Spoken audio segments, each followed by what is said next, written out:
Good afternoon and welcome. This is a regular meeting of the Sunshine Ordinance Task Force Compliance and Amendments Committee, called for Tuesday, May 12, 2009 at 4 p.m. and beginning at 4 p.m. May we have the roll call, please? Mr. Nee? Here. Member Nee present. Member Craven? Here. Member Craven present. Member Doyle Johnson? Here. Member Johnson present. Mr. Chair, there is a quorum. Okay. Could you call the first item, please? The first item is the approval of April 14, 2009 regular meeting minutes. Okay. Committee?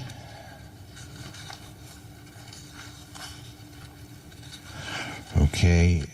Do I hear a motion? A motion to approve. Second, moved and seconded. Is there public comment on the minutes? Seeing none, roll call, please. On the motion, Member Craven? Aye. Member Craven, aye. Member Johnson? Aye. Member Johnson, aye. Member Nee? Aye. Member Nee, aye. Mr. Chair, there are 3 ayes. Okay. Could you call the second item, please?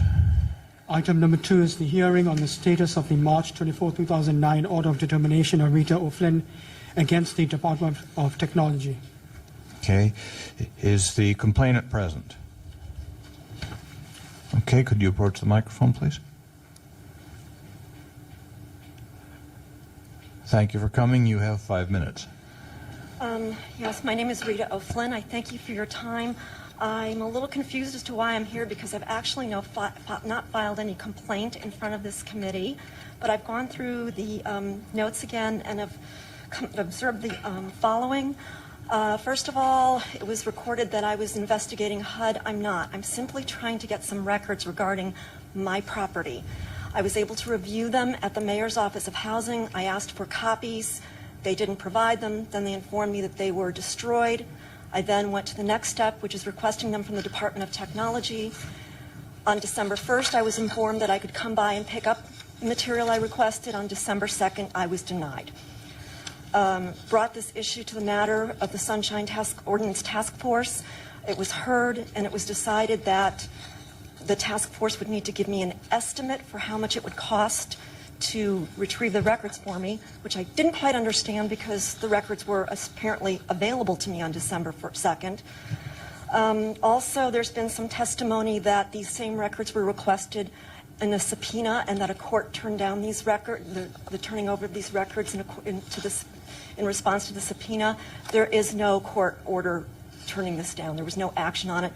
The Office of Technology was simply non-responsive to that request, as well as my Sunshine requests.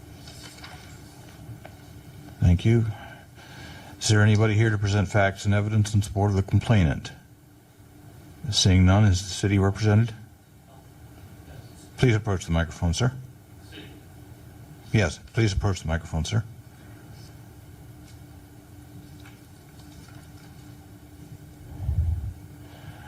You have 5 minutes. Thank you. I'm Barry Frazier with the Department of Technology. I guess we're all maybe a little confused about what needs to happen today.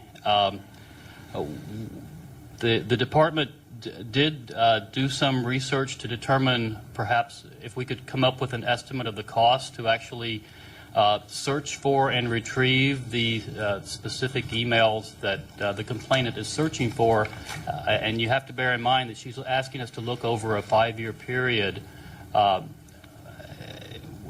We have not really been able to come up with a good estimate yet, and in fact, after discussing this with the city attorneys, we really have to go back and stick with our position that the law does not require the department to search archive tapes to find and retrieve specific emails that have been deleted by a client department pursuant to that department's record retention policy.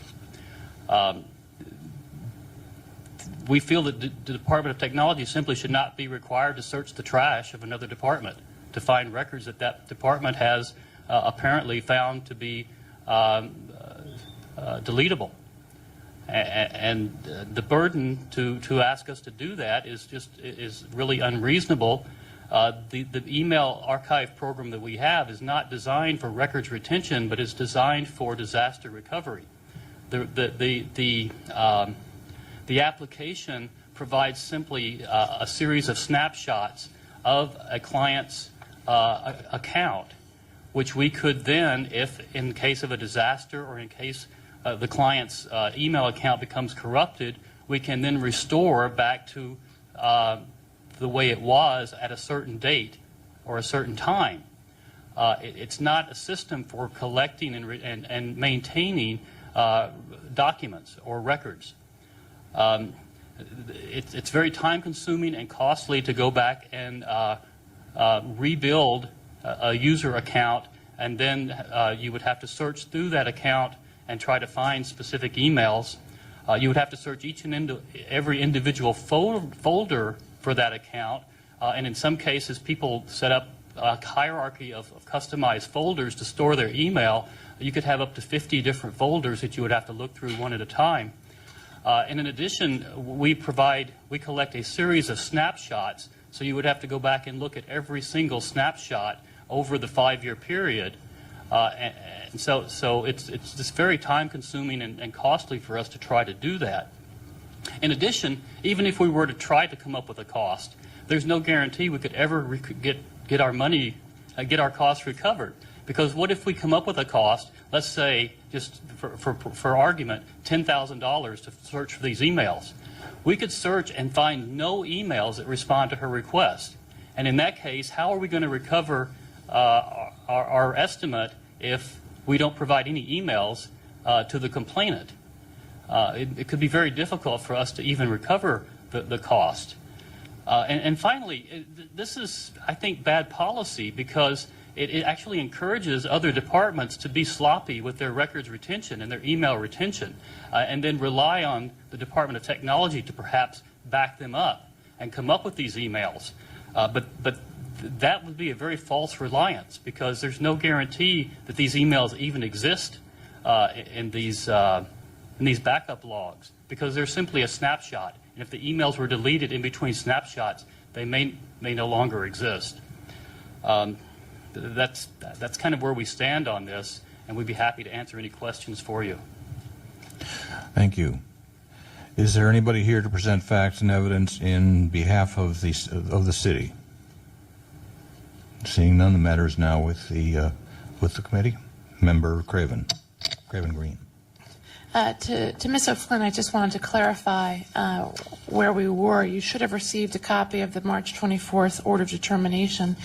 And in that Order of Determination, the task force found that with respect to the Department of Technology, who was the only party to the complaint that you filed that was before us, that under the Public Records Act, they had a response. Under the Public Records Act, their position that backups are not public records was incorrect, and that Public Records Act requires all government records unless a specific exemption applies, and there's no specific exemption that applies to backups of emails, full stop. But that if a requester wanted emails or backup data, that they might be required to pay for that search and retrieval under 6253.9 of the Public Records Act, which deals with information in electronic formats. And so it really then comes back to Ms. O'Flynn as to whether or not you want to work with the department to maybe narrow the time frame of your request and have them prepare if we can get them to do so, and it looks like they might not, they may stand on their advice of the city attorney, which I respectfully disagree with, and say they can't do it. But the question then is, do you want to work with them to narrow the time frame of the request to maybe specifically identify the types of emails so they can search and retrieve? Now, I understand your position. This may seem very unfair to you, but the reality is, for whatever reason, this complaint was against the Department of Technology, and the only information they have is backups. And under the Public Records Act, there are certain costs and requirements for retrieving electronic records. So that's where we are. If you don't want to pursue this any further because you don't want to take on that expense or the trouble, which it does seem like it is fairly detailed, of trying to work with them to identify, to narrow the request and maybe identify when these emails existed and how they might be recovered from the backups. So that's a very broad issue, but I wanted to explain to you what the task force did, where it ended up, and see if you are interested in pursuing it. I understand that, but I also know that on December 1st, I received an email from the Department of Technology saying, come on by tomorrow, pick it up, it's all done for you. So they know how much time they put into it. They know what resources they used. They couldn't, I'm aware that when I request records through the Sunshine Ordinance that I may have to pay for copies or processing, etc. But to go and say, no, you can't have it, it's not acceptable. All right, so I mean, I don't think, I'll follow up with the department, but I don't think that we found or understood that they had actually pulled these records and that they were available. So I'll ask the department to... I provided a copy of the email at the last Sunshine Task Ordinance from the Department of Technology informing me that the records were ready for pickup. Department of Technology? Ron Vincent, Department of Technology. I did at the last hearing before the full board, and I think I admitted that we were in error when we said those documents were ready. What we had were raw data files. It wasn't something we could give out at that point because, again, it wasn't something that was readable. And I did apologize at that time to Mrs. O'Flynn because I erroneously did kind of give her the indication that she can pick him up. At that time, as she can recall, that it was just I don't do it myself. We have to go to a team of people, and then they have to deal with it from an outside vendor, I believe, about how to retrieve the raw data. And I know I explained to the committee at that time that this raw data is exactly what it is. It's raw, and it's not something that could even be, most of the cases, readable. And so, because again, it's backup data. And at that time, of course, I indicated to Mr. and Mrs. O'Flynn that it would have to go to the city attorney's office because, again, we don't know what's in these documents, and they have to be searched. We have to go through each one, as Barry indicated earlier, and if there's certain things that are in there that needs to be redacted, then we have to make those redactions before we even give those documents up. So again, it's a very lengthy process. It's a very time-consuming process, and again, Mrs. O'Flynn was very patient, and I did admit to that last month or 2 months ago now that that was the case. So what did you pull? And what did you have? Let me back up. The request comes in from Ms. O'Flynn. I want these emails. I want the information that's from this time period. And you said, all right, well, it's ready for you tomorrow. Given that it was raw data, what did you do to go about identifying that raw data? How did you collect that raw data? And what was in that raw data? Quite frankly, I didn't see the raw data. What the raw data that Ron's referring to, it's actually all of the snapshots, all of the email for a 5-year period for each of these individuals' accounts. So what you had was a couple of DVDs full of data that consisted of all of the snapshots that we had in storage from these individuals over a period of 5 years. I see. So it was basically everything. It wasn't specific to the documents that Ms. O'Flynn was looking for. It was all of this one person's email, all of the email boxes. Correct. And there was just a mistake in communication within our department as to what was actually on these disks.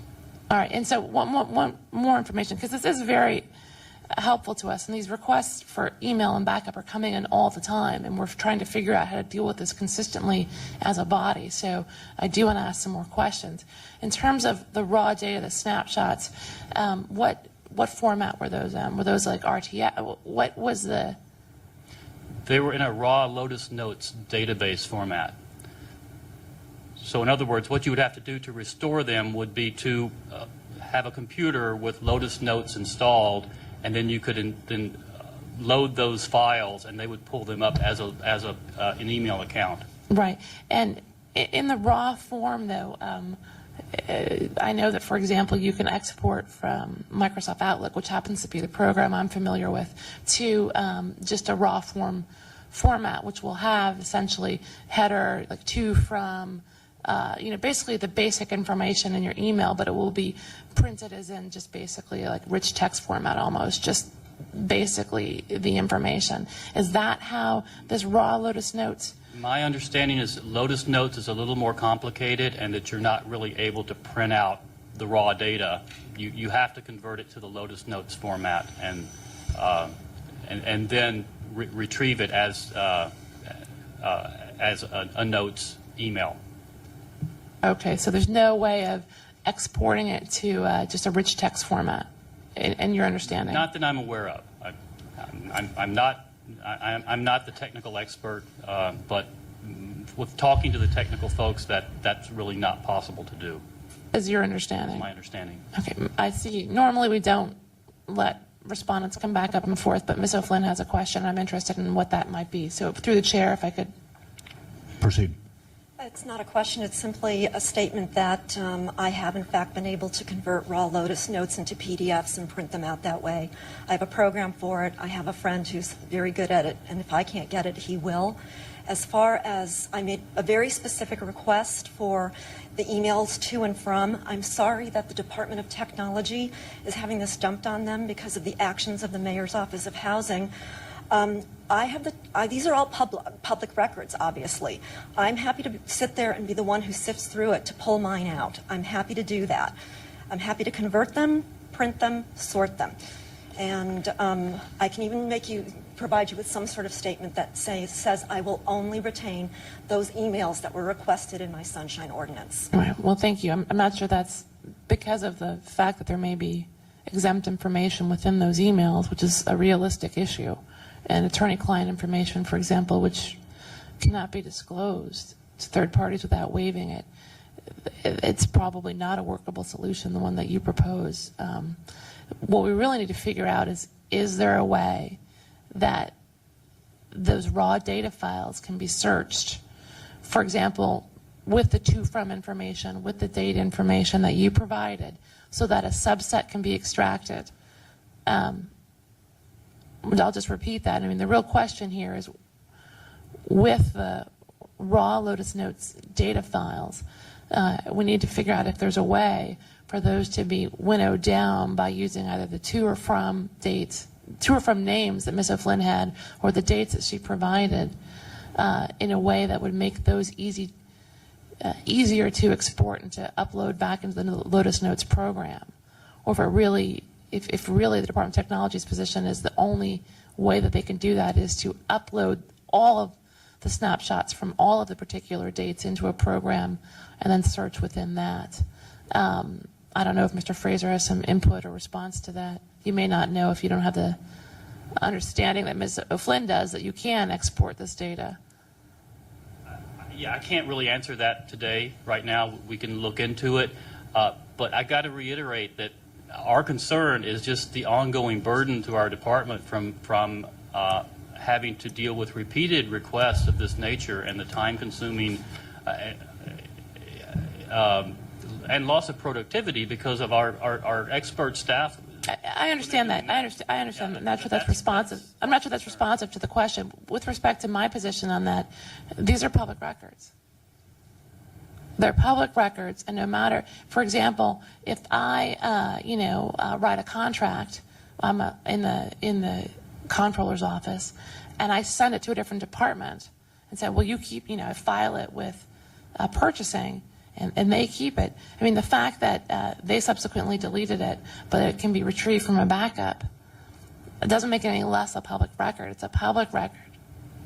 And unless your office has an exemption for producing those public records, they have to be produced. Now, under the Public Records Act, there's an acknowledgement that with respect to electronic records that aren't regularly maintained, that have to be, data has to be compiled or extracted, that there is a procedure by which the department can seek to recoup some of their fees.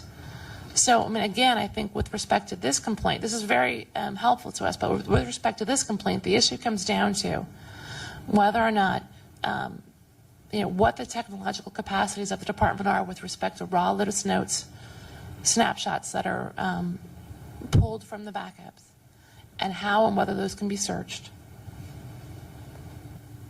I just don't have a confidence in there today that it truly is the case that each backup for each snapshot date has to be uploaded into Lotus Notes before it can be searched in any capacity. So Ms. O'Flynn's shaking her head because she's received information from her technology people that say otherwise. That's what I really want to find out. And that will inform not only this case, but potentially others that are coming. because this is really where a lot of these public records requests are going to end up in the next 5 years. So, I mean, that's something that I think, of course, you guys are moving from Lotus Notes, thank God, sometime in the near future. So maybe it'll be short-sighted, or short-circuited. But that is a real issue right now, is what are the technological capacities for retrieving backups from Lotus Notes? And I understand that the system was developed as a disaster recovery, doesn't have the search capacities that an archive and retrieval system otherwise might.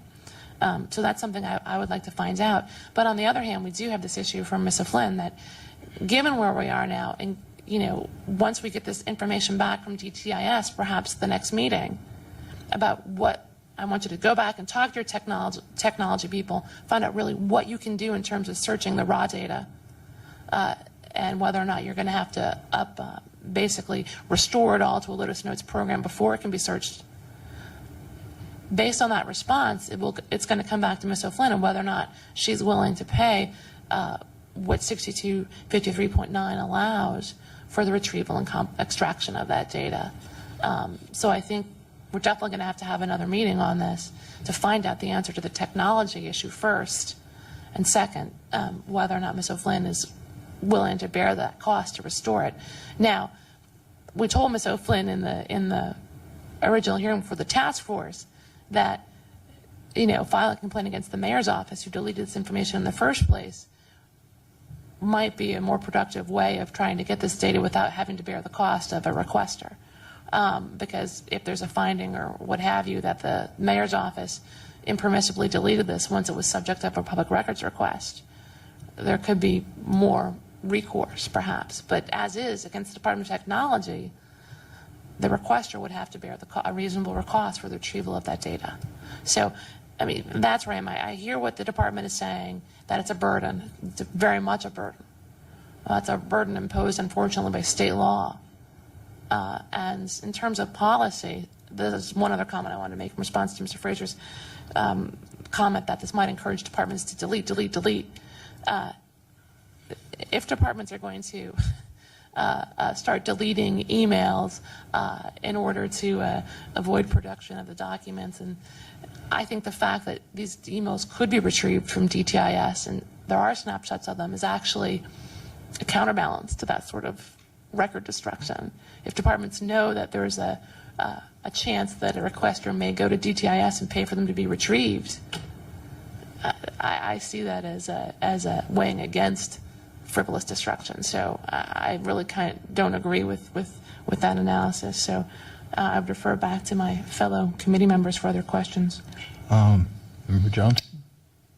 I have a question for either Mr. Fraser or Mr. Vinson, whichever of you, and it may sound like a question born of ignorance, which it might well be, but I'm just curious, when you back up to a tape or to a CD, do you somehow know, later on, if you pull that CD out, do you have a way of knowing what's on that specific CD, either when you insert it, or is there maybe a printed label on the CD that tells you what's on that CD, that has some kind of an index or a listing of what's on there?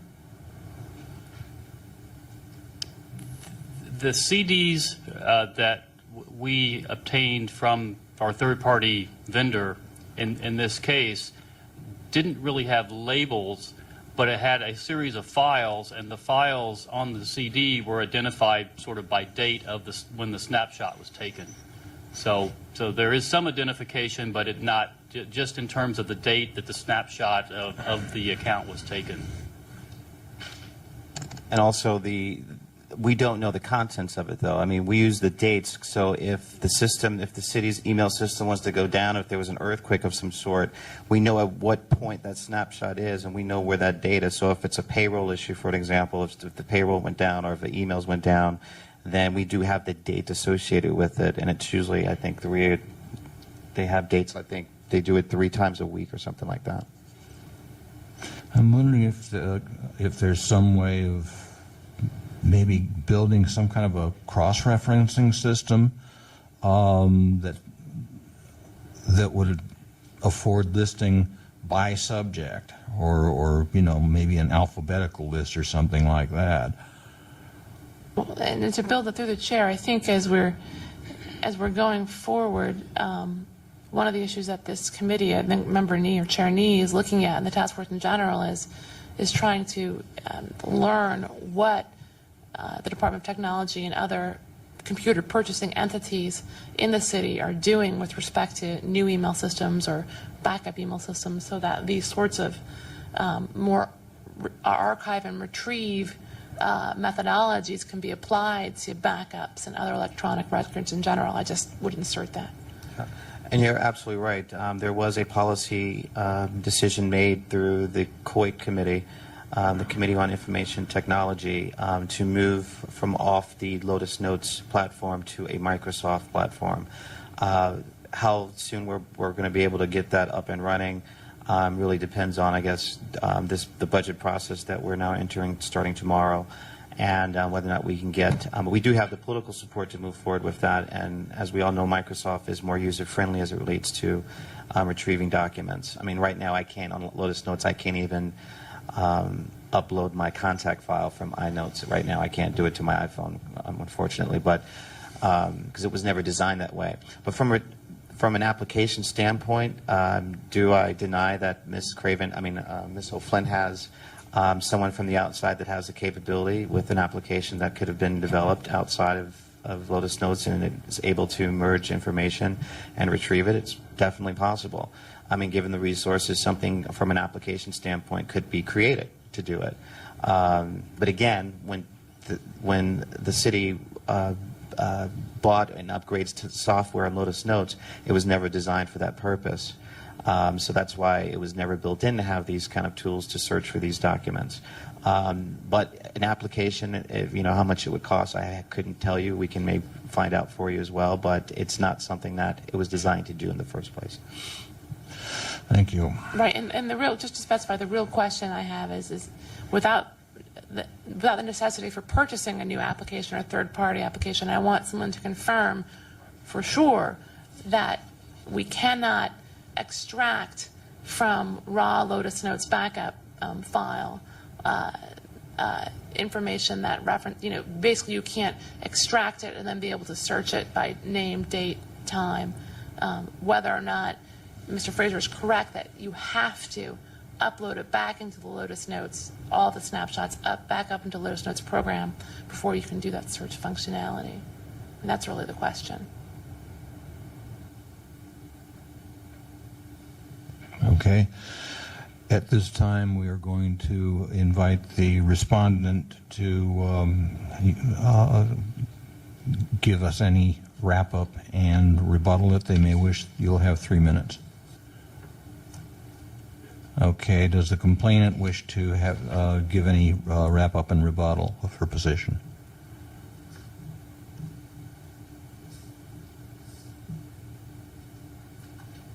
In working with several different programs to attempt to convert raw backup data, Lotus Notes, I actually was able to download a free program from the internet. So I'm not sure about substantial costs in terms of application.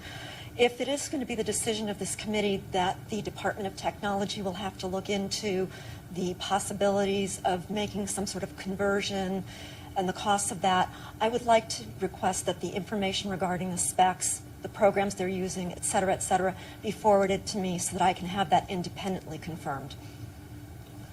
Thank you. Okay. Is there a motion? I think just to continue without objection. Is there public, before we do that, is there public comment on this issue? Seeing none, there is a motion and second to continue without objection. The matter is continued. And we would encourage the complainant and the respondent to get together. The complainant, I think you need to decide for yourself, again, how much you want to pursue this and how much you are willing to pay pursuant to California Public Records Section 6253.9. Okay? Thank you both for attending. And may we have the next item, please? Item number 3 is the hearing on the status of the March 24, 2009 order of determination of Joshua Arce and Eric Brooks against the SFPUC. Okay. And I'm recused from this matter. Okay, I believe Mr. Arce has stepped out of the room. Is Mr. Arce here? I can, it's going to be, Okay. and as I was recused from the full meeting, I'm recused from this. Okay. Mr. Arce, we are now on the item in which you are complainant. Could you, excuse me, please approach the microphone? And you have 5 minutes. Okay, task force members, somewhat unfamiliar what happens to a complaint at this point. You will recall, of course, from the materials in front of you, I guess I'm to speak to the general idea of compliance with an order that was issued by the task force March, I want to say 24th, and memorialized in an order of determination dated maybe April 17th. Chris, do I have that right? Whatever it is, but it was approximately April 17th. So we're here to find out what emails, if any, were recovered after the SFPUC staff had admitted to deleting numerous records, approximately 15 in number, that were obtained from a state agency that were deleted by the SFPUC staff. So I think I have a general indication of what the outcome is going to be when we hear from the PUC. I had a brief conversation in the hallway. I will let the representative, Mr. Winokur, speak to that, and perhaps I would react based on what the position is. My concern, however, is that we want to know the full extent of the records that were deleted. And when I say we, I mean my fellow complainant, Eric Brooks, who can't be here right now, myself, many sunshine and good government activists who have become aware of this issue. It was discussed somewhat at the Sunshine Task Force Ethics Commission joint meeting a few weeks ago. You may be aware or maybe not that Mr. Brooks and I dual filed this issue because we felt that we had exhausted the requirement to informally resolve the issue with the responding party, or the party that is being the subject of the complaint. Let 40 days lapse, and having seen no resolution, we filed jointly with you at the task force and at the Ethics Commission. It's my understanding that that the issue here today might be, do we have willful failure, which of course equals official misconduct under the Sunshine Ordinance 67.34. So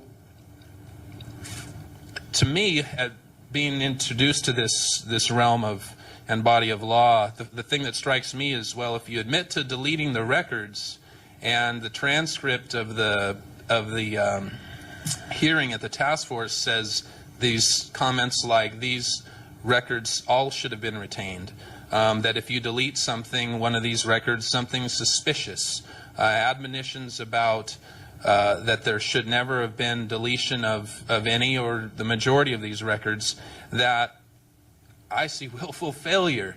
So I'm curious to see how the task force and the compliance committee views the results of the order to go recover these deleted records.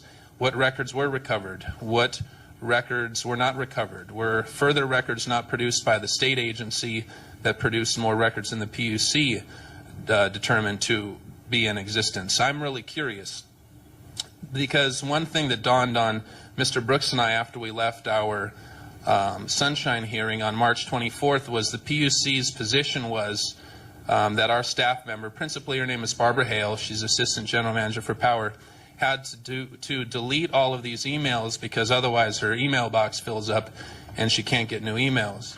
But almost half of the emails that were deleted were sent emails. So the idea is that staff has to go in and delete sent emails too? And how do you pick what sent emails you're going to delete? And even the idea with respect to the emails that were deleted from the inbox, how does one decide what received emails are going to be deleted. The ones here, I was just at the Board of Supervisors, and the issue just came up by Supervisor Ross Mercarimi on the floor of the Board of Supervisors, said that we just learned yesterday that we're going to close this Potrero power plant without building the new power plants. That was the whole backdrop to this issue. And Ross Mercarimi said, you know, I'm paraphrasing, I'm not going to get the exact quote right, but this is a commission that said for years that we had to build new power plants if we're going to shut down this old one. And how did we learn yesterday that we don't have to do anything? We can shut down the power plant by the end of the year, and that's official city policy if the Board of Supervisors approves that plan next Tuesday. So the idea, I mean, maybe we have a reflective lens of the past, but that willful failure, it's everywhere in this thing. Thank you. Is there anybody here to present facts and evidence in support of the complainant? Seeing none, would the respondent please approach?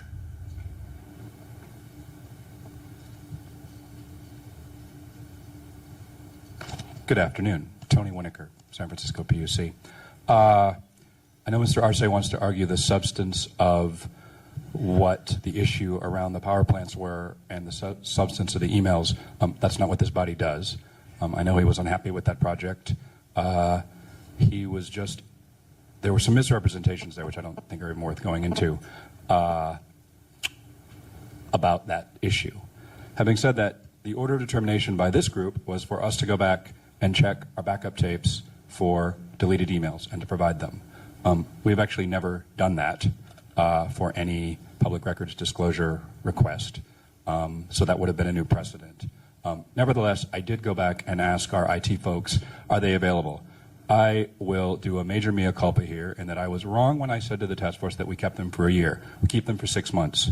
I regret that. I regret that I said that I was wrong. But the fact is we keep them for 6 months. And in fact, Mr. Harrington, in an email to Mr. Arce last fall, when Mr. Arce was petitioning our general manager directly to go back and look at the emails, did email Josh at that time, Mr. Arce, that we kept them for 6 months and then they were overwritten. The email records from April and May of 2008 have been overwritten. From what I understand from our IT director, what happens is after 6 months they automatically become, quote, available. They call it the scratch board, is the term the IT folks use, and the tapes are overwritten. So they were not able to be recovered subsequent to the order of determination, but also, frankly, since the complaint was filed, because they had been overwritten. There is no other recourse for me to go back and see if those emails exist, even if we were predisposed to do that. To the question of, I just want to talk about some of the email questions that Mr. Arce raised. He was incredulous that someone would have to delete sent emails. In fact, that's a very good and efficient way to clear out your email box, because the way our Outlook system works, you have to delete emails from your inbox, from your sent box, and from your deleted item box in order to literally send out emails. I have to do this every day. Barbara Hale has to do it probably more times than once a day. Otherwise, you literally cannot send. This is not a problem unique to the PUC. This is a problem, frankly, for anyone who uses Outlook in a large organization, which is the city and most private companies. So you do have to go and delete. Usually, people, the way they do it is they delete things with the largest files. Those are usually attachments, often drafts of drafts and old versions of things, because you don't need them anymore, and they take up a lot of space. And clearing out the largest files gives you the space to then send more emails and receive more emails. So that's often what it is. Meeting notices also often take up space. So those are often deleted, especially if they're already on your calendar, which in this case I believe some of the deleted emails from Ms. Hale were, allegedly. So we believe that Ms. Hale did delete what she believed to be administrative emails, drafts, stuff that wasn't as big a deal. We absolutely understand the task force does not agree with that and found us in violation and issued an order of determination, and we have complied to the best of our ability. And that's where it is right now on that particular item. Thank you. Thanks. Is there anybody here to present facts and evidence in support of the respondent? Seeing none, the matter is with the committee. Okay. Quite frankly, I'm having a little bit of trouble here with the whole question of how emails are backed up, and then the backups are overwritten after only 6 months. It seems to me that, you know, we have a matter of preserving all documents in a professional and business-like manner per 6729.7. Let me ask you this, Mr. Winokur. Before backup tapes are overwritten, is the material on them stored in any other way, such as on paper? The answer to that is no, unless certainly final reports and that sort of thing would probably be kept as a paper copy. We do have a paper document preservation policy, which has things like, we have a lot of environmental documents, sort of like planning, things related to CEQA, things related to contracting. All of that stuff is saved. Certainly exchanges, communications between people, that is not certainly preserved in paper. They're not saved anywhere else. They are backed up. We have 2,000 employees. Email exponentially grows. The use of it from both outside and within the organization, once they're overwritten, they're overwritten. I don't believe there is no city law related directly to the preservation of emails and when they get saved and when things get backed up. I believe each department has established its own policies and protocols. And each department, as far as I understand, has different policies as to what you can delete and when you can delete it. And I know you guys deliberate a lot about that, and we, of course, would benefit from any perspectives you guys have on that you promulgate to the departments. Do you have, or does your department have any intention of changing that policy or that guideline? Do you have any intention to increase the length of time for before deleting or destroying emails? That is an item that is under discussion within the department. As I believe I said at the full hearing, we have revisited some of these guidelines with our staff and are actually trying to codify them better, to promulgate them. The general manager, Mr. Harrington, actually asked that we do that. Get something to him by the end of the month for him to take a look at as an initial refinement of our policies. Whether the 6-month time frame is something that he wants to reconsider or that the department will reconsider, I can't speak to that right now. That is not what is actively being considered. What is actively being considered is guidelines for which kinds of emails folks should try to save and archive versus those that they should freely delete, which is what's at issue here. Okay, and have those guidelines been established? No, they are in the process of being established, as I said.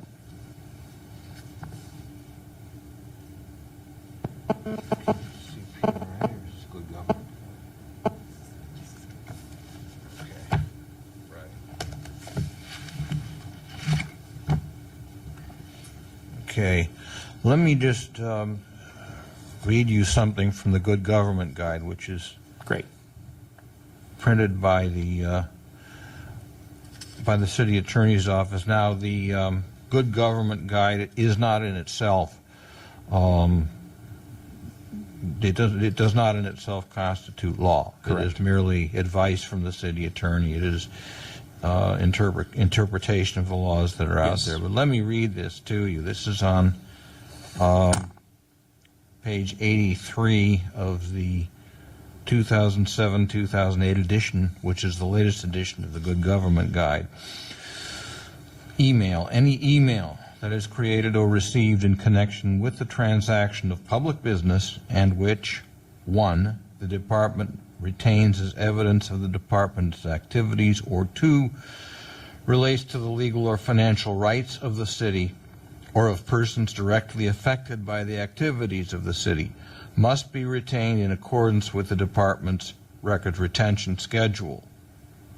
We believe we did that in this case, sir. Okay, the standard for determining if email is a record that must be retained is identical to the standard that applies to any document, and these are per State Government Code 6252E and Administrative Code, City Administrative Code 67.20B, which is part of the Sunshine Ordinance. If the email must be retained, it should be printed out and the hard copy retained in the appropriate files, unless the department can reliably retain and retrieve the email in electronic format. I guess the question I have here, what you said you have established or you have not established guidelines for We do. determining? They're for things like CEQA documents. They are for things like contracts and bids, which are very well preserved in both email and in hard form. It is, as you say, interpretational, and to interpret that to mean that no one can delete any email unless they print it out is not a reasonable standard that any city department currently complies with or is likely to. Okay, but once it's backed up onto tape, and that, then you can clear out your email boxes. Is there any way of lengthening the time of retention on the tapes themselves? First of all, I'm sorry if I'm repeating. No, Member Nee, myself, and I'm not trying to be contrary. I am certain, though I'm not a technical person on this, I'm certain that it's of course technologically possible. It becomes a resource question. And again, as I said, it's something that is in the area of discussion now. Is it actively under consideration as a priority for how we refine our retention policies for email? It's not. It's more the guidelines for staff. But it is something that might be considered. I can't give you a definitive answer on whether we are doing it or will do it. I can tell you I have no doubt that it's technologically possible. But I don't know what the resource ramifications of that are either. And when you say resource, you're referring to? Well, there are obviously budgetary costs and that sort. Yeah, budgetary and that sort of thing. I mean, I don't know what they are. Okay. It's not nothing. It could be not a huge amount either. I just don't know. All right. Thank you. At this time, I will invite each side to present a wrap-up and rebuttal. Mr. Winokur, do you have a wrap-up and rebuttal that you'd like to present? No, I'm fine. Thank you for your time. Okay. Mr. Arce, do you have a wrap-up and rebuttal? Yes, task force members, page 83 of the 2007 to 2008 Good Government Guide is dispositive with respect to the fact that these emails should not have been deleted. If for no other reason but that single issue alone, this matter should be forwarded to the Ethics Commission for enforcement and perhaps amalgamated with their existing investigation if such is taking place. There's a tremendous mandate for once and for all for Sunshine Ordinance violations to be given the weight and importance to which they are deserving. This is the People's Ordinance. This is what this is about. The page 83 of the Good Government Guide talks about records that affect people. This issue here affected many people. To be very localized in analysis, this affects 50,000 people in the 2 zip codes surrounding where the proposed power plant was going to be built. This was a contract. It was a $273 million contract. This was information that supervisors wanted, the public wanted, the mayor wanted. We were clamoring for this information. Should not have been deleted. I believe that constitutes willful failure under 67.34. If there's to be an out because the process does not allow for backups to be restored over at the SFPUC's computer network and servers that they have, I don't believe that's a valid excuse to avoid penalties and enforcement in this instance. I'm going to propose that one of the lessons that I heard and took away from the Sunshine and Ethics Commission joint meeting was really tightening up the orders of determination so that ethics can take them and run with them. And I think I would like to propose that that's something that happens here. It could be done collaboratively between complainants. I know there's a tremendous interest amongst advocates in seeing that something happens once and for all, that ethics enforces Sunshine violations. A couple other points I wanted to say, the idea that trying to do better in the future just does not fly. This is part of an ongoing pattern that you see as a task force every day, that public records are given short shrift. Listen to the discussion that what I started here at the Board of Supervisors today. Listen to advocates that were able to come to the joint meeting and express their concerns. This is not good enough, and the same issues, when there is no penalty for violations of the People's Ordinance, are going to rear their ugly heads time and time again. That is the concern here. So I'm comforted to hear that Mr. Winokur is saying that the Commission is going to do better, and there's framework in place and draft guidelines, and they're going to do better. We're fearful that that's not going to work. And so we want to see action, because we know that one day we're going to be back here again. Thank you. Thank you. Is there a motion?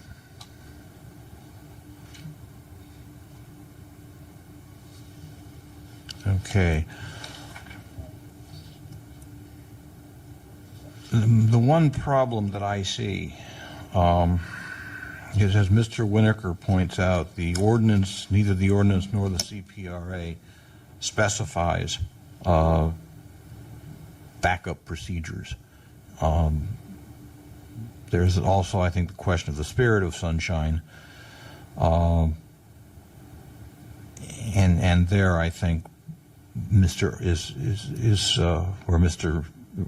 the strength of Mr. Arce's case lies.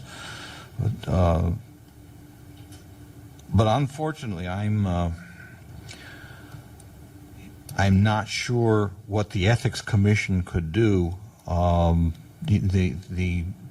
emails that Mr. Arce has requested, they're gone.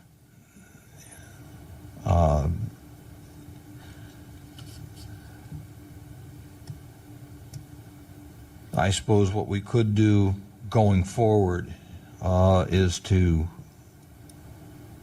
ask that the PUC develop develop written guidelines, develop ways to retain emails longer. You know, the fact that these emails are destroyed is very disturbing. The resource question notwithstanding, these are public records. They are public records about matters that affect the city and that affect the people. And the fact that they are routinely, systematically destroyed, that to me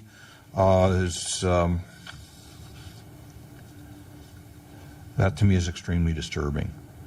I'm really not sure what what kind of penalty the Ethics Commission could implement here. Member Doyle or Member Johnson?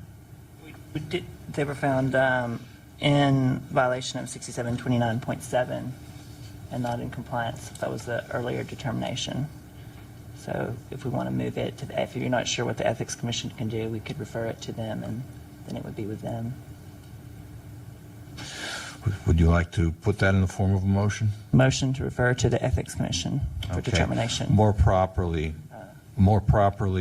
this would be to refer back to the full task force with a recommendation that the matter be sent on to the Ethics Commission. Okay, the chair will second. And is there any public comment on this item?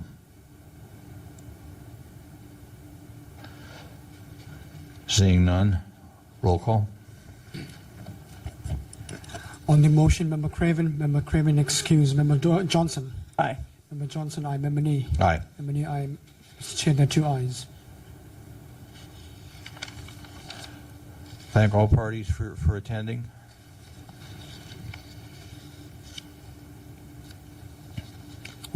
Mr. Clerk, could you read the next item, please? Item number 4 is the hearing on the status of the April 28, 2009 order of determination of David Larkin against the Department of Public Works. Is the complainant present? Please approach the microphone, sir. Thank you for coming. You have 5 minutes. Good afternoon. Good afternoon, Board. I believe I made a strong case on April 28th. I believe the Board also supported my case. I'm not sure exactly what more I can add, other than I believe that the records I requested should be released. I do not believe the DPW has a right to hold a report of misconduct in private without releasing details of that report or the people they interviewed. I do not believe that the city attorney was even brought into the equation to see if these documents were to be could be held, and I believe the DPW should have at least contacted the city attorney to see if these documents were private information. I'm not sure exactly what the DPW is going to say, so I'm not sure exactly what else to do to support my case that I haven't already done. Thank you. Thank you. Is there anybody here to present evidence in support of the complainant? Seeing none, is the respondent present?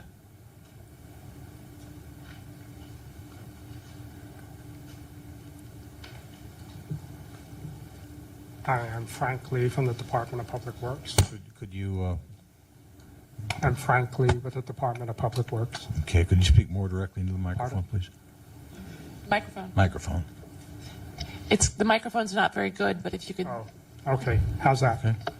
Proceed, please. I'm Frank Lee. I'm with the Department of Public Works. First, I want to express how disappointed I am at the way the task force have handled this matter. Okay, I'm not referring to the decision that was rendered on the 28th, but I'm talking about the way it was handled. If the intent of the Sunshine Task Force was to help promote openness and have government work cooperatively with the public, I'm afraid I don't think it was handled correctly. First, I want to point out the double standard that was used. This matter was supposed to be heard in the March full task force meeting, and at that time, Mr. Larkin requested that it would be postponed because I think he said he was going to be out of town, which the task force postponed to the April meeting. Now, as soon as that happened, I almost immediately contacted the task force, and I believe I spoke with Chris, and I told him that I'm not going to be here for the April 28th meeting if it's going to be scheduled at that time. 2 weeks later or whatever, as it got closer, I still haven't heard. And then I finally heard that it was going to be on the 28th meeting. I made a request and I said, I am going to be on vacation from the 21st through the 29th. I won't be back until the 30th. May I ask that this be postponed as Mr. Larkin did? Did not receive an answer. I left. I went on vacation. Our department was then emailed sometime while I was gone that this was going to be heard on the 28th. To my surprise, I didn't learn about this until I returned on the 30th. In fact, when I got back on the 30th, I called the task force, Chris, left a message asking, what happened? Could you tell me what happened? What's the outcome? I did not get a return phone call. Instead, I get an email on May 5th that a decision was made and that we were supposed to appear before this committee. You know, I'm just trying to, we're all trying to work cooperatively with the public. In fact, we get hundreds of public records requests every year. In fact, we get more than one a day. And the way it was handled, we're just kind of upset that it feels like we're in confrontation with everybody. We're not. We're not the enemy. We're trying to work together with everybody. And on top of that, during the process, I've never appeared before you before. I've been handling public records requests for our department for a year and a half now, and we've never had a problem. So, this is the very first time that I'm going through the process, the complaint process. And you know what? I even called your attorney and asked him what the process was so that I can learn it. He didn't even really want to talk to me because he referred me back to my own city attorney representative. But you know what? If I'm going to get a permit for a building permit, I'm not going to ask my attorney what the process is. I'm going to call the department and say, hey, what's the building permit process? That's all I was asking. I was trying to get some answers and trying to communicate with the task force, and I didn't get any. Now, so I'm left to interpret what's going on. Now, if I interpret this correctly, I received attached public complaint procedure from the task force. And under D, hearing and findings of the task force, it says number 2, the task force shall conduct a public hearing with the complainant and respondent present. Well, I wasn't present. Our department wasn't present. So what do? Then reconsideration of the task force. It says within 10 days of issuance of the order of determination, the complainant or respondent may petition the task force for reconsideration. Well, it's not 10 days yet. Is that, so can I still have some time to speak to our city attorney representative to see what we should do? I don't know. And I'm just perplexed at the whole situation. Thank you. Is there anybody here to present facts and evidence in support of the respondent? Seeing none, the matter is with the committee. Member Craven Green. Yeah, I would like to just address some of Mr. Lee's points because I was concerned at the hearing of what kind of information was provided to Mr. Lee in terms of the procedure. The way our principles or our complaint procedure works is that a complainant by right has the ability to request one continuance.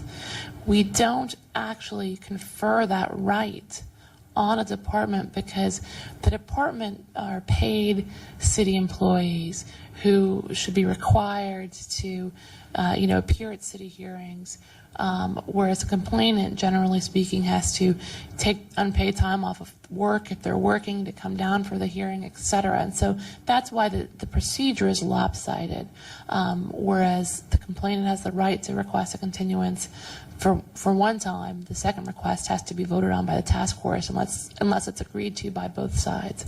But that we don't provide the department that same courtesy on the theory that there may be more than one person, especially in a department, who could come and attend and appear at the hearing. My concern was that we were communicating with Mr. Lee, and I think this is on the record, that we were going to go ahead, because there's not an automatic grant to a department of a continuance, that we notified them that we were going to proceed with it. And I was informed during the hearing by our administrator that the department had been notified that we were going to proceed with the hearing and that there would be a vote on the request for continuance at the hearing, but that it was very likely the matter, could very well proceed, and so the department should send a representative. It was my understanding that that information was conveyed to the department. It sounds like that, unfortunately, that information may have been sent in an email to Mr. Lee when he was already on vacation. I don't know. I'd like to ask the administrator who that email was sent to and whether it was sent to anyone else except Mr. Lee. Through the chair, I sent that email to Mr. Lee as well as Barbara Moy, the department head. Okay, so it was sent to someone else in the department. Yes. Did you receive back an email saying, I'm out of the office from Mr. Lee?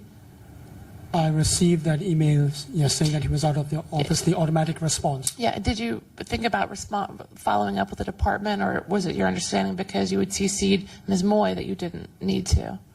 I took that as granted and in fact, Ms. Moy called me and I told her, yes, it was going ahead. And I had received the response from Mr. Lee's email account, but it was going ahead. Okay. All right. So, it sounds like then the administrator did what he could have done, which was inform the department that it was going to go ahead and that someone should be there to represent it. So, which was my concern. I had a real due process concern, but it sounds like we did everything we could. Now, with respect to perhaps providing Mr. Lee with more information about how the complaint procedure goes, I think I'll ask DCA Lorente what his response was, but it sounds like DCA Lorente has a screen where he's not allowed to advise basically departments even though he's a city attorney, he's really only responsible to give us advice, and he really can't, because of the screen that's in place, give his advice on open government matters to other folks. Now, maybe I think Mr. Lorente is allowed to give advice on process or procedure, or make sure that Chris or someone else who's knowledgeable provides that to complainants. But I wanted to follow up on our end. Well, yes, and I think that's exactly what happened. Initially, I got the call from Mr. Lee, and I did raise the issue that there is an ethical screen. He did tell me that it was actually a procedural question. He just needed to know what the process was. Once I was assured that this was not going to the merits of the case, but as to the procedure, I did give him the information that I had. So, I mean, his initial concern that I was reluctant in giving information was only to be cautious because of the ethical screen or wall that I have to follow, which I have been following for the last 8 years. Right. All right. Well, it sounds then that, you know, we provided as much information as we could to the complainant. We do have a procedure for a request for reconsideration, and the complainant, the respondent is more than entitled to invoke that if there is additional or new information that was not presented in the written letter that was provided, outlining the agency's response. If there's something that was omitted or wasn't included that should have been, then maybe a request for reconsideration is an option. But from my perspective, as long as the Department of Due Process knew it was going to go forward, we had a written response which laid out their decision based on why they believed the remaining information was exempt, which is a matter of law, which the task force disagreed with just in terms of legally. And so I think we went ahead and did that. So now really the question I have for Mr. Lee is, you know, are you going to produce the documents that we said should be produced? Or, I mean, that's really, I think, what we're left with. Before I answer that question, let me clarify. Yes, the city attorney did answer my question, which was very helpful. Essentially, I was asking what was the procedure, what would happen after certain things, and thank you. Regarding the notification to our department, no, nobody made it clear to us that this was going to happen regardless of my request. Before I left, I did tell our department, our director, that I made a request that this be continued. Okay. Now, we appear before the Board of Supervisors all the time, and when we make a request, somebody answers back and says, yes, it's probably going to be continued, or no, it's not. But in this case, if the answer was obvious that we're not going to be granted a continuance, someone should have told us when I asked.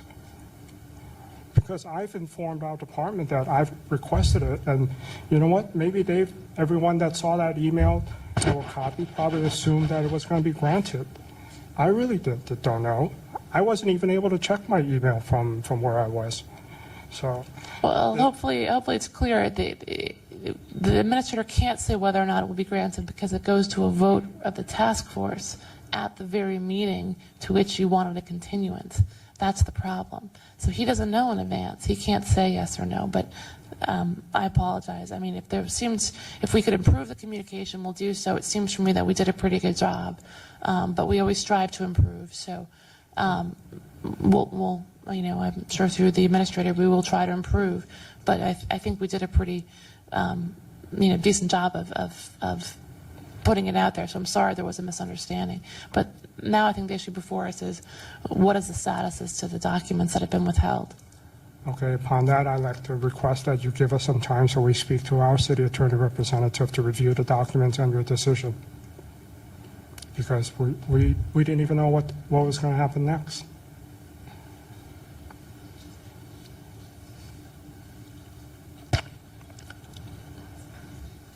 Mr. Lorente, did you have a comment? Well, I think it would go to a petition for reconsideration, that if in fact they do, if they consult with the city attorney and there is information that can be forthcoming and maybe something that may affect the decision. I don't know. I mean, we're in a vacuum. We're in a situation where you made a finding based on what you had. And usually, the way we have established our procedures, reconsideration is granted when there is factual information that may have a bearing on the decision of the body, which wasn't available at the time of the original hearing. The question is there information now that wasn't known then that might possibly affect your decision? If so, then that's a basis for a petition and a granting of reconsideration of your decision. If it isn't, then there's no basis. So, and I don't know what the true basis would be, because we don't know what the petitions would say. Right. I mean, the issue is basically, what do we want to do? Whether or not the respondent moves for reconsideration based on factual information that wasn't provided is up to them. We haven't heard that there's any additional factual information. What we've heard is that the department wants to speak with their city attorney, which usually involves a legal issue. And we already made an order of determination that spelled out the legal issues as we saw them and how we found them. So we've decided the issue is a matter of law. So unless there's factual information that wasn't provided, which maybe there is, that would go into reconsideration. We can continue this matter for a month at the Compliance Amendments Committee. If no request for reconsideration is filed, we can proceed. If a request for reconsideration is filed and it's granted at the next full task force, then the matter would be off our calendar anyway. Or if the members of the Compliance Amendments Committee want to go forward, they can. But my inclination would be to continue it. Is that a motion? That's a motion. Okay, is there a second to continue? I'll second it. Okay. Before we move forward with the motion, I'm going to ask first if the respondent has a wrap-up or rebuttal he would like to present. That's The Mr. respondent. Okay, seeing none, would the complainant like to present a wrap-up or rebuttal? Sir, you have 3 minutes.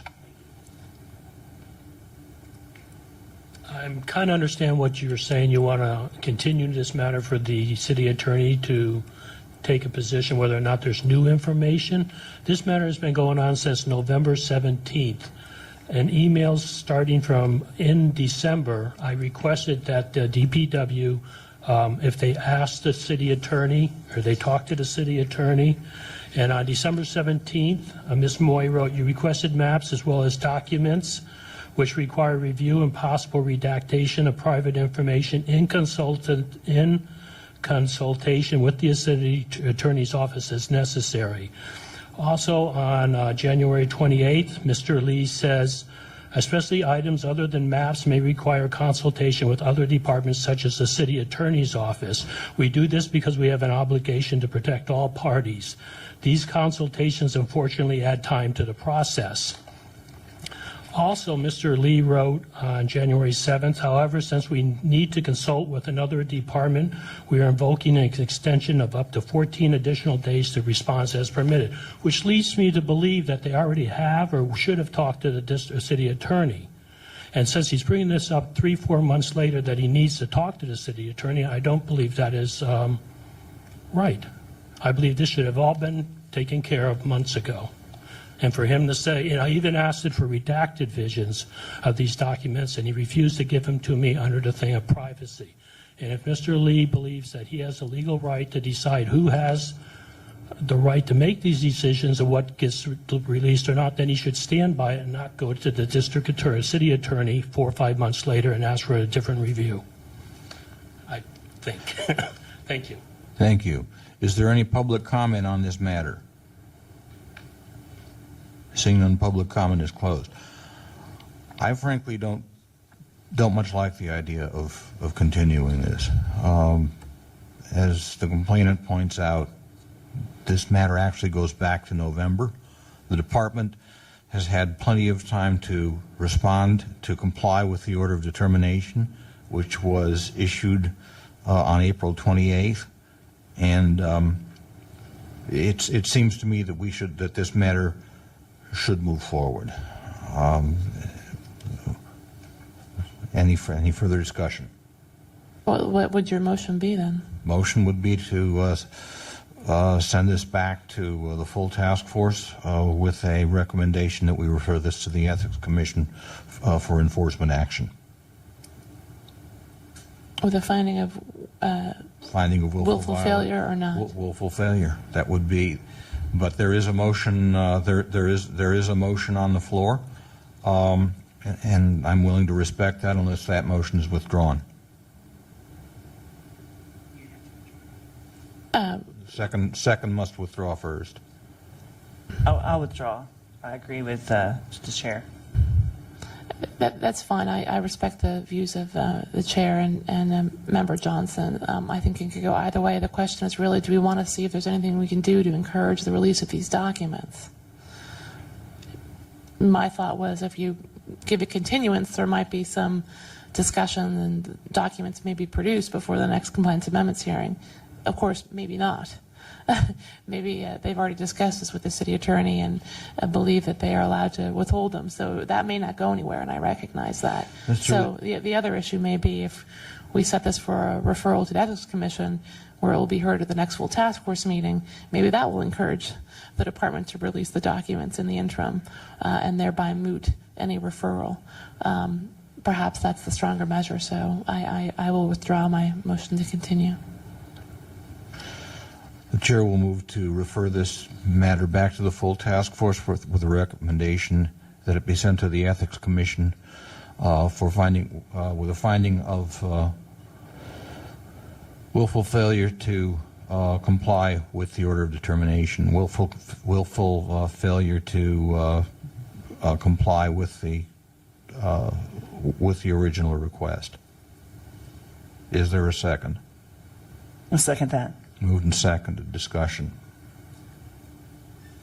I would just point out that if this motion passes to Mr. Lee, that production of the documents that have been withheld in the interim before this is heard by the full task force would, in my view, could moot the necessity for the referral to the Ethics Commission because the order of termination would have been complied with.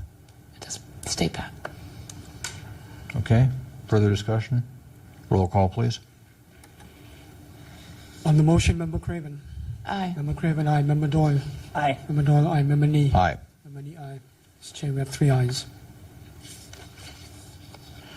Okay, at this time, we are going to take public comment on items not on today's agenda. Is there any general public comment?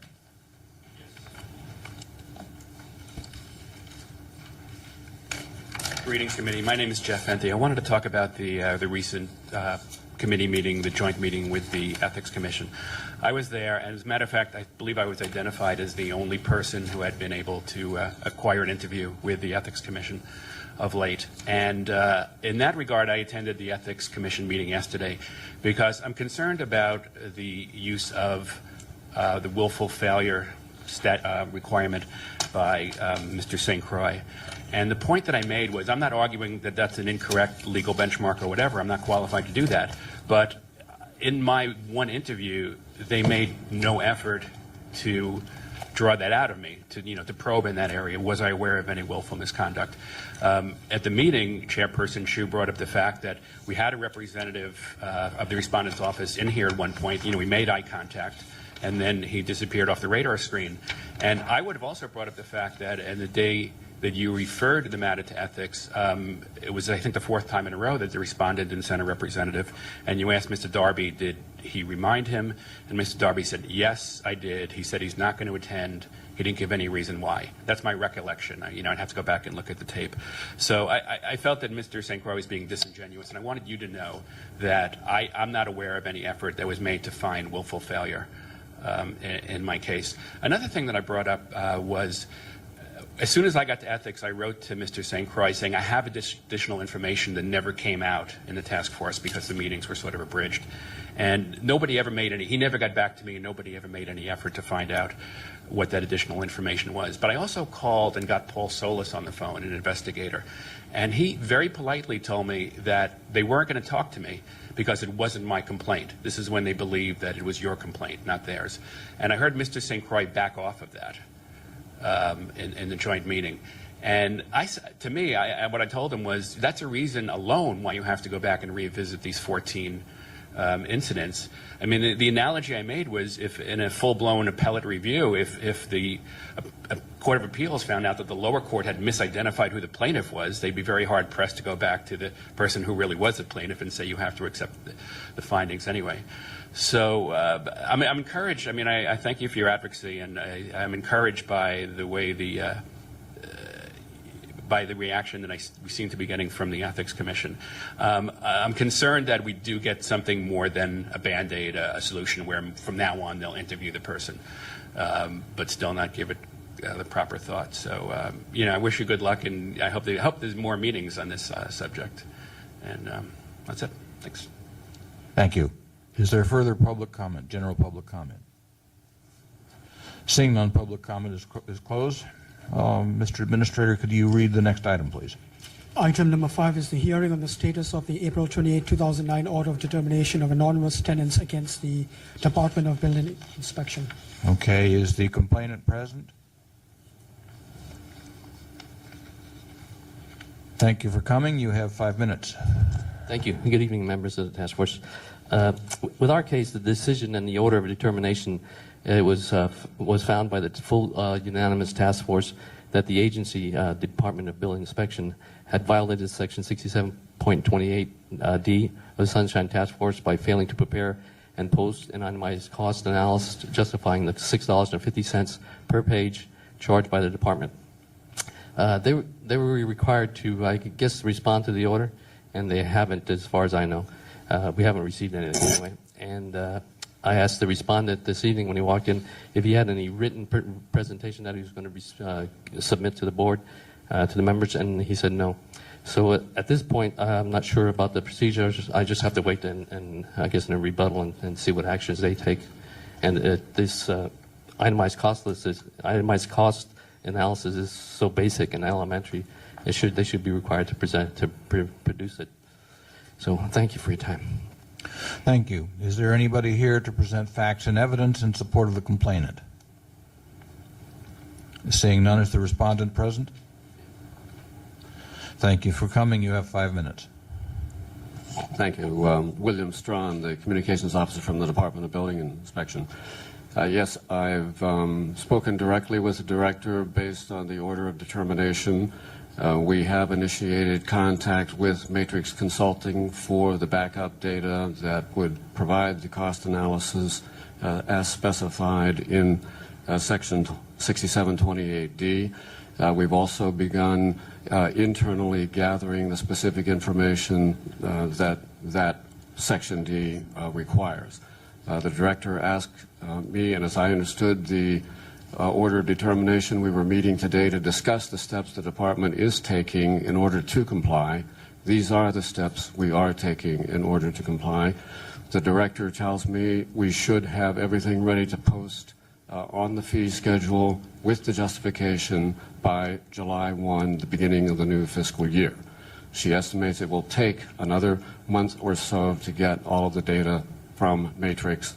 They are a rather large organization and they have multiple projects going on at the same time, so we feel they need a certain amount of time to be able to be responsive to us. And that's where we are at this point. Thank you.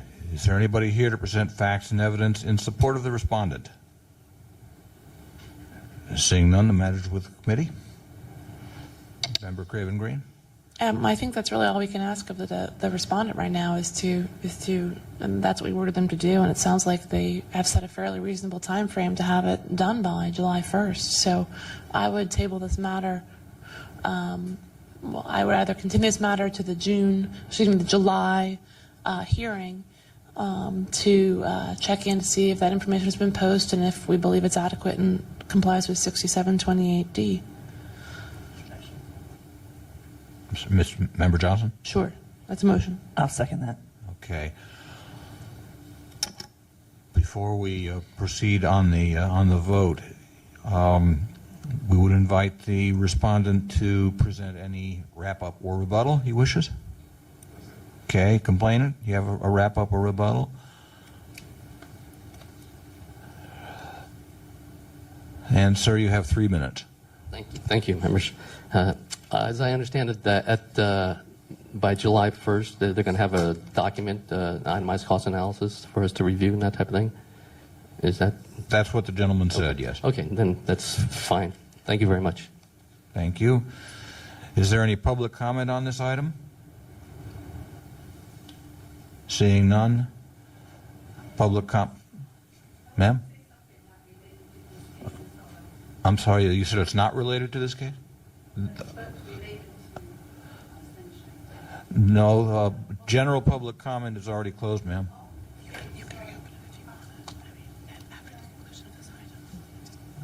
All right, we can reopen it after the item. All right, is there further discussion on the motion? Okay, roll call, please. On the motion, Member Craven? Aye. Member Craven, aye. Member Johnson? Aye. Member Johnson, aye. Member Nee? Aye. Member Nee, aye. Mr. Chair, we have 3 ayes. Okay. Without objection, if there is no objection, we will reopen public comment, general public comment, to allow the lady to speak. Seeing no objection, please approach. Thank you for coming, ma'am. You have 3 minutes. Thank you. Good evening, members of Task Force. I would like to say in the past, we do have some communication problem with the Task Force.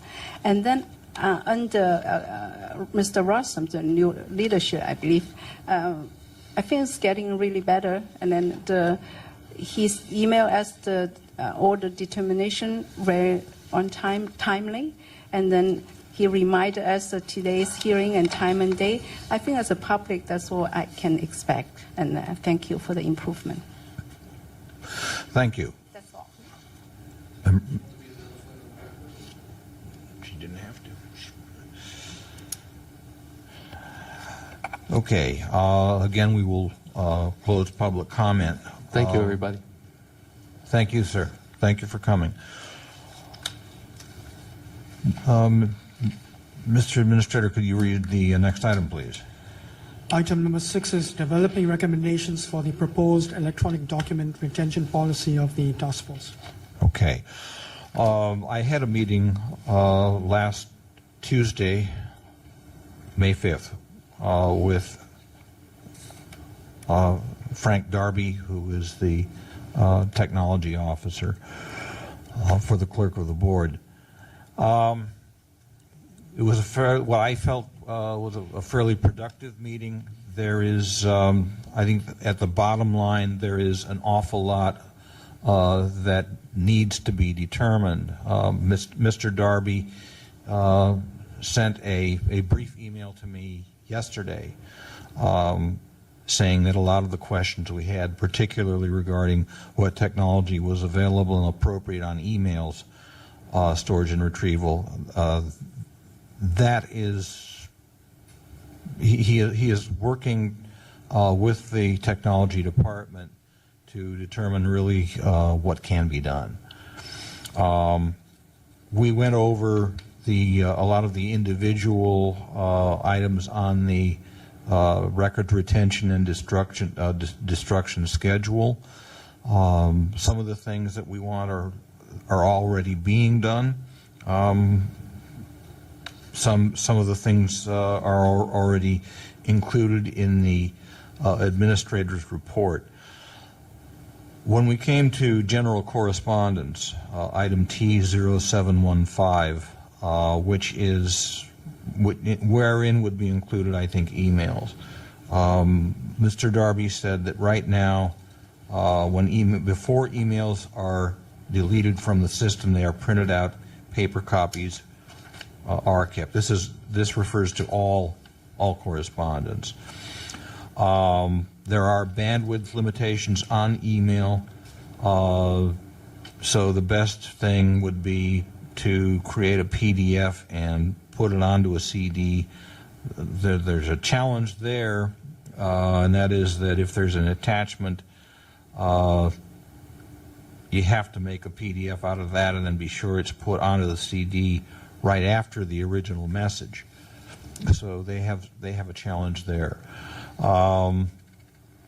Public records, general information, it's not online. There's a question of whether there should be perhaps general links to the CPRA, the California Public Records Act, and the Brown Act. I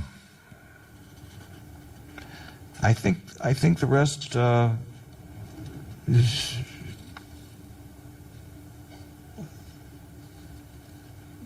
pretty straightforward.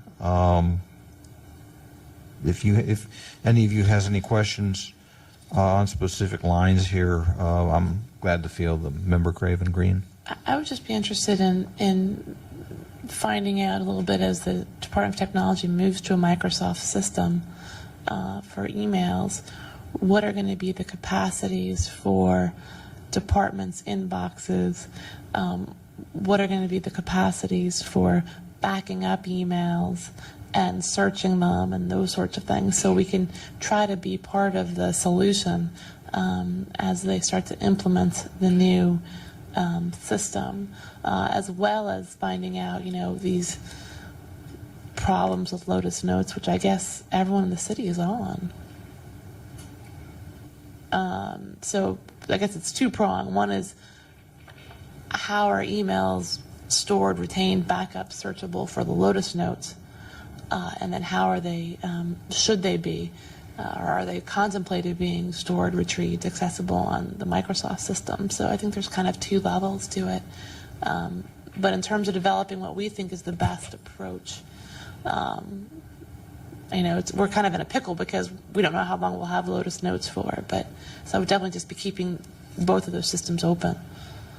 Mr. Laurenti, you had a comment? Yes, my experience with Lotus Notes, I've been getting notices all the time saying I've got to clean up my emails because I have too much. I've not been deleting for 3 years. I mean, basically, or more. Actually, 5 years. I've actually deleted 1 year, the 5th year, but I don't have an option. I mean, I can't put it in a file. There's no place to put it, so I'm basically ignoring it right now and see what they're going to come up with. Because, as you said, from time to time I get sunshine requests for my communications, and I provide what I can.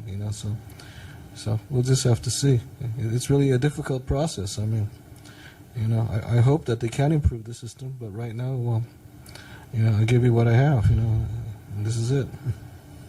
Right, and I think, moving forward, I think the whole idea of printing out, saving a hard copy of electronic document as opposed to setting up an electronic archive is just, that's kind of the major thing that we can help them move from. Is, yes, you need to save these emails that are, I think, I was looking just today at the Berkeley record retentions, and they say for email there's two different kinds. There's like, I can't remember if it's called transitory, but it's basically emails about, hey, let's do lunch, or we'll have a meeting on Thursday, or, basically the types of emails that really don't have any impact on the public's business, or just more the functioning of government sort of emails. Those can be deleted essentially right away, but that they have a different definition of emails for ones that kind of weigh in on policy, or weigh in on public improvement projects, or weigh in on those sorts of things that need to be maintained. So they both have a definitional difference, which would help us deal with some of our complaints, I think, or the complaints as they're going to be coming in. And they also, therefore, then I think they have a 5-year retention for the documents that qualify as emails that affect the public. So I would also maybe perhaps look at other jurisdictions. I think San Jose also, in their new or proposed Sunshine Ordinance, has some provisions that deal with electronic record management and storage, and maybe looking at Berkeley as well. If you have the opportunity to do that, might be helpful. If all of these are public records, is it possible to use like an online source there, because there are many things coming out right now that you can back up online? Just the type of capacity that would be necessary to back up city documents to an online service is just phenomenal. If we're talking about just the task force's documents, that brings us back to the discussion we had last time, which is there may be some really weird contract provisions, or that would have to be reviewed for any type of user agreements, because all of these things have user agreements. And for example, like I believe people were complaining because Facebook attempted to own the own a copyright in photos that were posted to Facebook. So, I mean, it's not like anyone else could necessarily claim copyright over the city's documents, but the kind of contractual provisions of the user agreements would have to be carefully looked into before I think that could be promoted as a way of dealing with it. I think we're looking into it. I think people are encouraging us to do so, and I think we should. But I think there are some potential complexities we just need to be aware of, let's put it that way. Usually the question is, can you get something for free? And if it's just for free, what's the tail behind it? I mean, what's the... Because nothing is really truly free. I mean, if you produce information, there's a proprietary interest. Who has it? I mean, is that interest sellable? I mean, you produce information, you put it, you store it there. Who may use it? I mean, these are contractual issues that have to be protected in a contract, and we don't know what it is. And like I said, it's worth exploring, and I hope that you could look into the possibilities. But I think it's not the solution. It's only one of the keys to a possible solution. And I think in getting something for free, I mean, I don't know that much about Lotus and all of these other things. I come from more of a marketing aspect, and the way that those things are done is if it benefits both parties, what each party can get out of it. Like if we were to go and be printing out every one of our emails, who could we get to pay for that if we don't have the money to do it? But like a green agency who's into green ink now for political reasons or whatever, to have a sort of because that's what we're here for, volunteering, to be a part of something, an open government. There may be different alternatives within this city that we just haven't found yet. Because Sunshine, they might not be aware of it, or it's not presented in a way of this is mutually beneficial to each of us for some reason. Yeah, I mean, I definitely think if one of us could find a service provider who'd be willing to post and maintain, for example, the task force documents and emails in a retrievable manner as an example of, look, other cities, you could do this too. You'll have to pay us, other cities, but we'll do San Francisco's for free. I mean, that would be, probably wonderful, assuming that any of the contractual provisions would be cleared, and we'd have to have the city attorney's office or the procurement office look through those first and make sure that everything was legit. But I mean, certainly that would be wonderful, and there are probably opportunities out there. It's just a question of identifying them and tracking them down, and then getting clearance through the city attorney to do it. That will probably be coming up in the other committee, because we've been talking about how to generate things for education and outreach, and that's something that will be presented on Thursday. But I don't know how, like you said, those contractual things will affect it. Well, it definitely should. We can start exploring it, and if anyone on the task force wants to take it on and try to, figure out if we could use Google or use another provider to host documents, we should start doing that. And once it sounds like it's concrete through the chair of the committee and the chair of the task force, then we can run it by the city attorney's office. Would Member Johnson speak into the microphone, please? Oh, yes, sorry about that.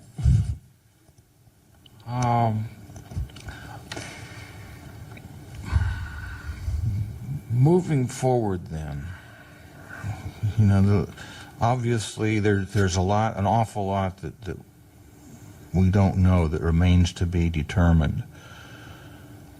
But I think what we can do moving forward particularly on some of these line items, is go back and develop at least minimal standards rather than a utopian vision of what we'd really like.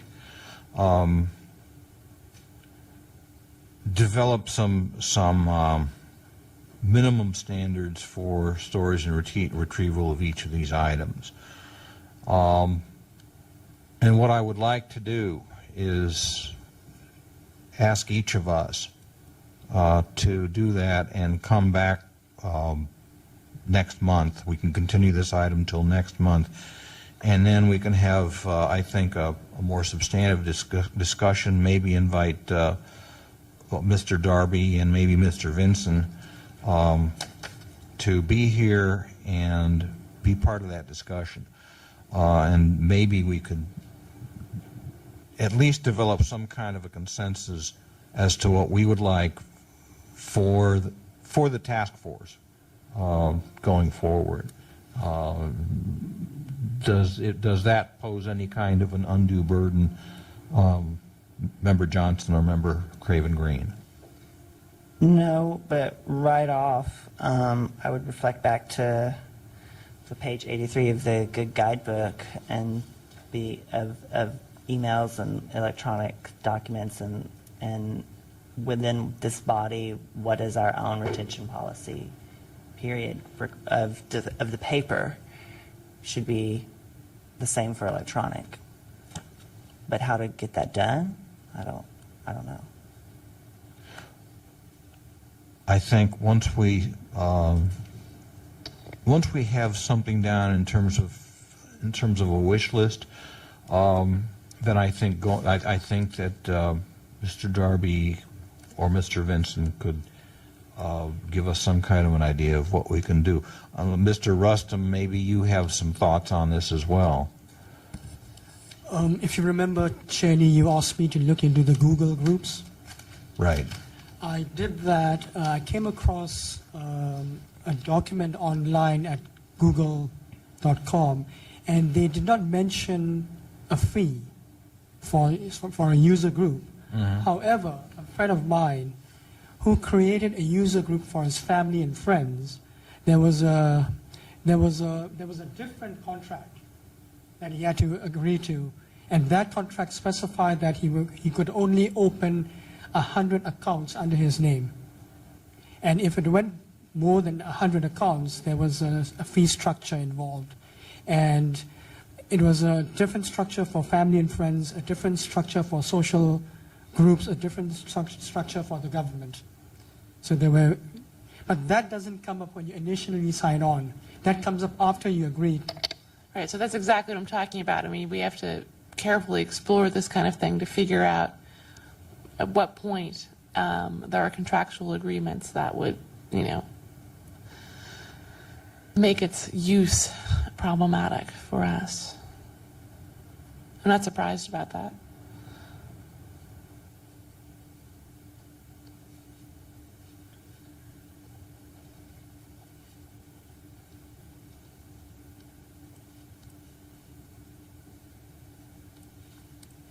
But I mean, I'll try to come up with some suggested minimums as well, at least with respect to,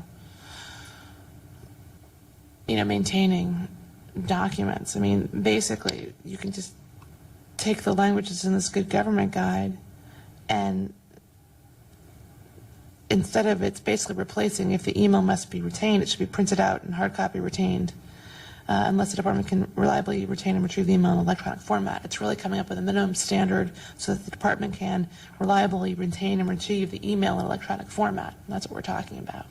It's like, what are the minimum standards for that? And it seems like it would be more cost efficient to retain them electronically than printing them out. Definitely. Well, it certainly would be, I think, more economical in the end in terms of long-term storage. And that's actually makes it more accessible to the public. Exactly. Theoretically. Assuming they want them to be accessible to the public. Okay. The chair will note that there is nobody in the public gallery at this time. Is there any further discussion on this item? Seeing none, I don't think there is any action here going forward. Without objection, we continue this to our next regular meeting. Mr. Clerk, could you read the next item, please? The next item is the continued discussion of the proposed amendments and annotations. Okay, Member Craven? And I, as I was telling Member Nee, I have failed in my promise to have sections 1 through 4 annotated to the new Frank Darby version of the ordinance, which has manual underlining and manual strike through. But that, given a professional situation, which will soon be freeing up substantially more of my time, I will have it done for the June meeting.